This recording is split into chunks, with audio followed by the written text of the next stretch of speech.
Hey everyone, welcome to Break the Chains Media. It has been a long time, but I'm glad you're here with me. It's been probably over a year, but I've been watching what's happening today. It is January 6th, 2021, the day that the electoral college votes become certified in the Congress. So, I haven't posted a video in like over a year, maybe two. It's been a long time, but it's because I moved. It's got new material. I've got new scene. I've got all the new gadgets and gizmos. So I'm ready to go. 2021 is going to be a year where we have lots of content. I'm going to put out a lot of stuff, and I want to make sure people get the truth, get the facts, all right? And starting off, right off the rip, today at DC, there was a large group of Trump supporters who were there to object to the certification. We had a rally, there was a stand, a stage, a bunch of people showed up, peaceful protesters, which they always are, right? But earlier today, we heard that they stormed the Congress building, broke the windows. I watched the videos. I saw them storming in through the Capitol building. They got into the rotunda, and apparently some people were shouting pro-Trump stuff, and Trump's our president, and the typical fashion of what Trump supporters would say. However, as you further investigate this, you see some shady dealings. You see some interesting faces, familiar faces, mind you, that were involved with other protests earlier in the year. And I say protests lightly because they were photographed at BLM protests, which is kind of interesting for Trump supporters. It's kind of a oil and water kind of thing. I mean, we can go into another video about that. But hey, if you're here for the first time, check me out on Twitter, on Parler, on Minds, on Facebook, Break the Chains Media. Or you can go to my website, www.breakthechains.media. You can find me and all my content and stuff there. All right, we're going to get right into it here. So, I have a couple things to show you guys.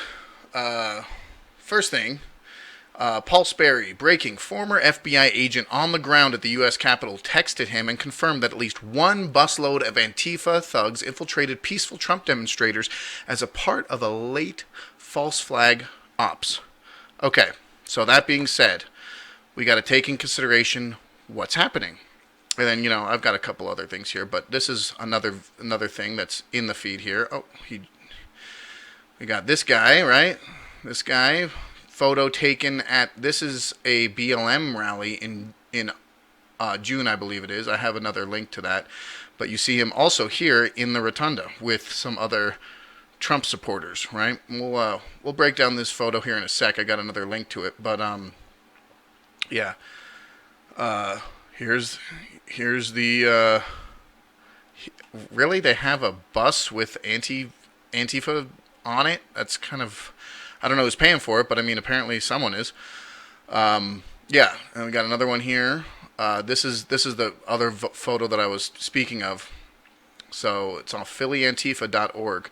You've got this guy right here, this guy, and this one he seems to be wearing a mask, but we can assume not 100%. This is just alleged, but this guy's a dead giveaway here with the whole Viking get up. Kind of makes me sad because I love me a good Nordic warrior. However, this is not what Trump supporters do. End of the day, this is not what Trump supporters do. There's a video here posted by Kat Namus on Twitter. Let's watch this video and see what's said here. Hold on, let's take a look here. Some guys around, everybody here is over 40 years old. Oh, I was gonna try to make young guys, they're sketchy. They got knee pads on, all this shit. I was a fighter. I'm sizing guys up and stuff. We're here for 4 or 5 hours. Suddenly a guy goes flying by us and falls down. He gets up. Somebody tripped him by accident. He gets up. He makes a run for the gate. 30 seconds later, there was like 50 of them all storming the gate. I'm like, that's not a fucking coincidence. And somebody said, hey, it's on CNN. A minute later, it's on CNN. That's fucking sketchy. Then this other stuff was on. It's on CNN. These guys were running there, and they all stormed the gate. They're pushing. I'm like, we've all been peaceful protesters here all day, and suddenly these guys are all pushing forward. And like, what the fuck is that all about? Suddenly they're all running up the hill. We're all standing back like, wow, okay, don't do that. This is not cool. Next thing you know, they're all running. And then I see other guys with black jackets on, a couple kids on bicycles going, come on, get in here. See, that's not the point of this. Well, that's what everybody does, is they cover their faces, they always wear arm pads and knee pads. So you're saying you saw what you believe was provocateuring? I do. I sincerely saw it. I've been here for 4 hours. I was with my Did the police arrest him, or they let him go? When we left our hotel, my buddy goes, should we take weapons? I go, no, we're not going to take weapons. And then later on, I walked up to my buddy and goes, hey, did you take that weapon with you? Because I'm watching these fucking guys, because I didn't take it with me. I was like, all right, I'm just keeping an eye on the crowd. But these guys were sketchy, and they were young. So what ended They're up all happening? padded up. What ended up happening? What happened was, Alex, they all got together. They got the call like, go, now's the time. And they all got together and they stormed the front right over there. That's because Trump was about to arrive. So right as Trump announced he was coming, so yeah, and right Trump as was about supposed to to get be there today. They did that so he wouldn't do it. Right. Yep. It was on social media before they. Yeah. All right. So that's enough of that. So that's the thing, folks, is you have on the ground evidence of someone visually confirming people storming the Capitol as Trump supporters. And you've got this guy, Arizona BLM rally in June, and then this is the DC Capitol today. Come on, man. You're wearing not quite a red flag, but you're wearing Viking horns and a headdress. Your tattoos are a dead giveaway. I know that I'm a pretty unique figure, so that being said, I don't jump party affiliations, so to speak, when you're protesting or rioting. It's pretty obviously. So he had this. This is a full photo of him saying Q sent me. And that's the whole other thing with this whole Q stuff. I keep my ear to the ground on all that stuff, but I'm at this point I don't even know about any of that stuff. All of it's just hearsay. It's a big circle jerk of optimism and speculation. I can't support any of that stuff. It's interesting to know what they're talking about and know how it's being delivered to the public and to Trump supporters. But as it stands right now, it's hypocrisy and just insanity, because they're saying trust the plan and this is all part of it, and I'm just like, no, it's not. Okay, what should have happened is Pence let them contest the electoral votes in Congress by the senators and the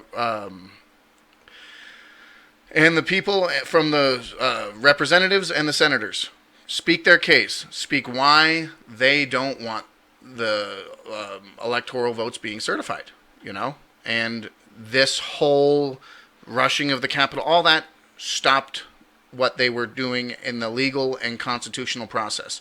Not to mention, it stopped Trump even showing up to the rally to try to speak and do the whole bit.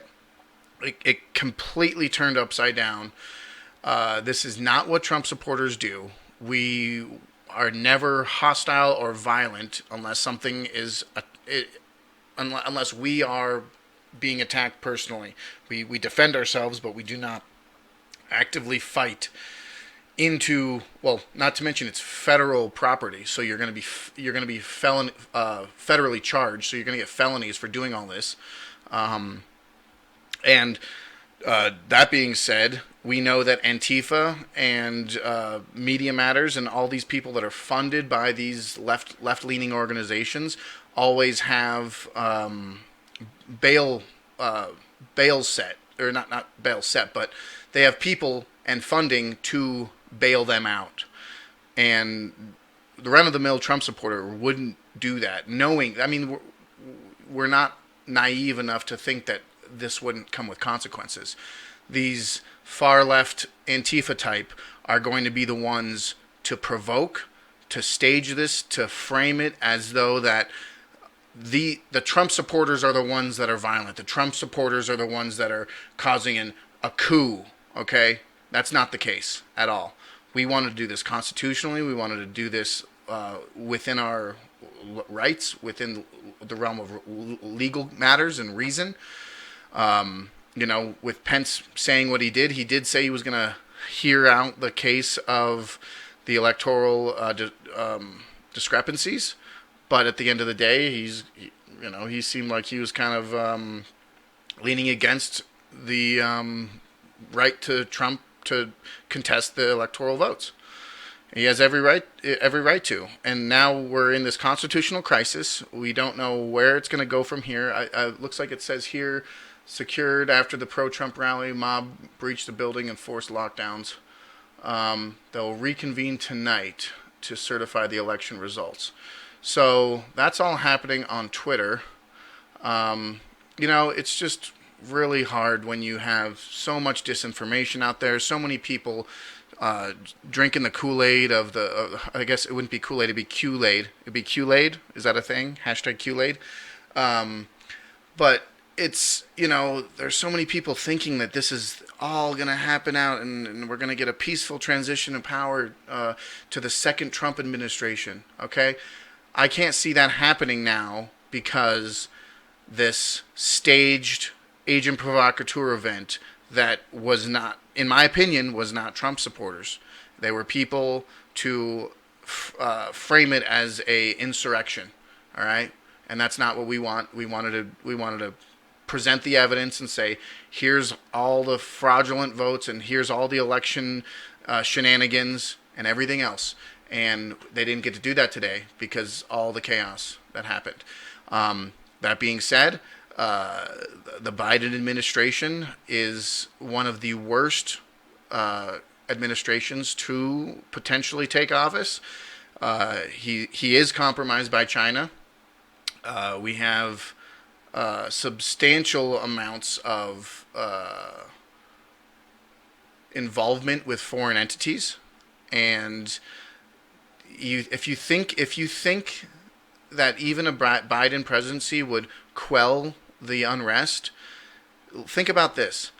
47 years Joe Biden was in office, and not once did he have any substantial legal or constitutional thing that made him be a better politician. He was rubbing shoulders with countries all over the world. We have video evidence. We have, not to mention his cognitive abilities. Okay, and Kamala Harris. You think you're gonna have a country that's gonna defund the police when you have Kamala Harris as a VP that could. She locked how many thousands of people up for truancy and small misdemeanor drug crimes in California. So you put these people in charge, and you think that the police are going to be defunded? Give me a break, folks. All right, I just wanted to get this out there. I'm probably missing a lot of stuff that I wanted to say, but I'm going to put out a lot more content, a lot more videos. I hope you guys come back for more. My name's Corey, and this is Break the Chains Media, and 2021 is starting off to be quite a year.